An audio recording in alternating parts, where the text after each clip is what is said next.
The call from Lydia's older sister was unexpected. Nikolay had long been at odds with her. It was a regular occurrence. They would communicate for a month, and then out of nowhere, a scandal could erupt. Nikolay immediately put it on speakerphone. There were never any secrets in the family. Nikolay, you're my younger brother. I have no one else to turn to but you. You know your niece is divorced. It's very difficult for her in the village. She always dreamed of living in the city, and being close to relatives is better than being alone. After all, you can always ask for help. Right? Right. Nikolay and Yana exchanged glances. It was unclear what Lydia was getting at. Did she want to settle her daughter in the city? But how? Rent an apartment? But the young woman needs a job, and she doesn't even have an education. And what will they live on with 2 children? Besides, it's better for the children to study in the city. The elder one needs to apply for further education. He wants to go to a technical school. Nikolay and Yana exchanged glances again. Time flies. Their own children are growing up fast, and it seems like others grow even faster. So they're 17 and 13. Well, why are you silent? What should I say? I'm listening to you. I understand that Anastasia wants to move. Will she rent an apartment? No. Yana's mother passed away. Your wife's. She inherited the apartment. That's logical. It's small, but it'll do. Logical. But the inheritance hasn't been formalized yet. And to whom? What difference does it make? There's an apartment. They'll sort things out themselves. What order? Why? You should help Anastasia. The girl has no husband. Let her into that apartment. But that's Yana's apartment. And secondly, our son is getting married. They will live there. When is he getting married? And you have plenty of space. Let the young one stay with you. No. They're already planning renovations. And we'll transfer the apartment to our son. Oh, I see. The call was disconnected. Lydia was offended. Less than a week passed before Lydia called again.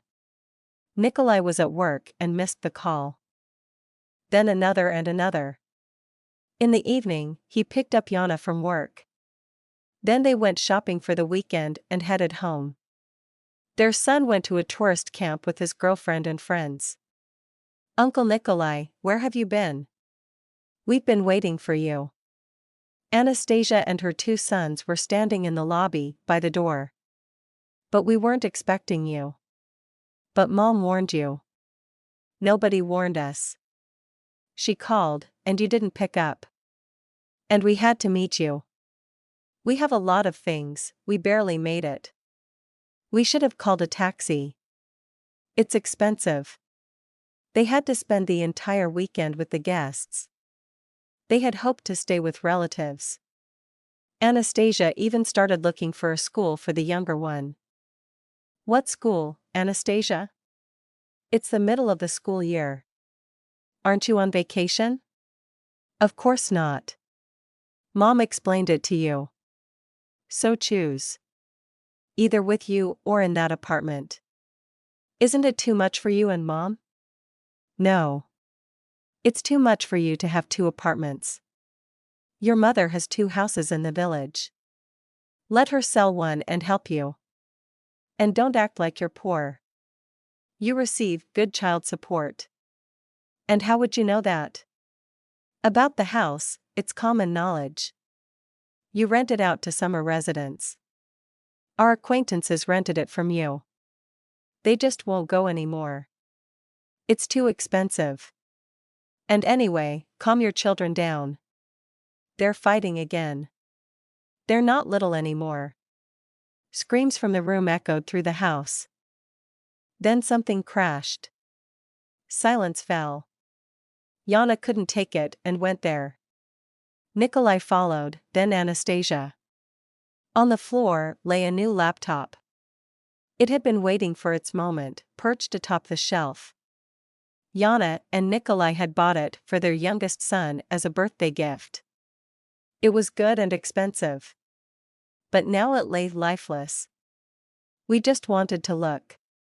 Well, look at it. And let your mother check the receipt. And she'll buy the exact same one right away. Later, it turned out they somehow got hold of the laptop. But they couldn't share. The youngest, with all his might, threw it against the wall. What are you doing? Have you gone mad? I've never had that kind of money. These are your children. You buy it. Your kids broke it. This isn't covered by warranty. Prove it. It might have fallen by itself. Pack your things and head to the station. Train leaves in 5 hours. You can rest there. And your young people. Wait outside. Get dressed quickly and go for a walk. I'll call Mom. No problem, go ahead and call her. Nikolay was furious. He started packing their things into suitcases himself. His sister tried to justify, but her only response was, "They're just children. We didn't expect guests. And the kids have grown up. They even wanted to live with us. It's scary to imagine what could have happened." They had to buy a new laptop for their son. Luckily, the older one helped, as he already had a job.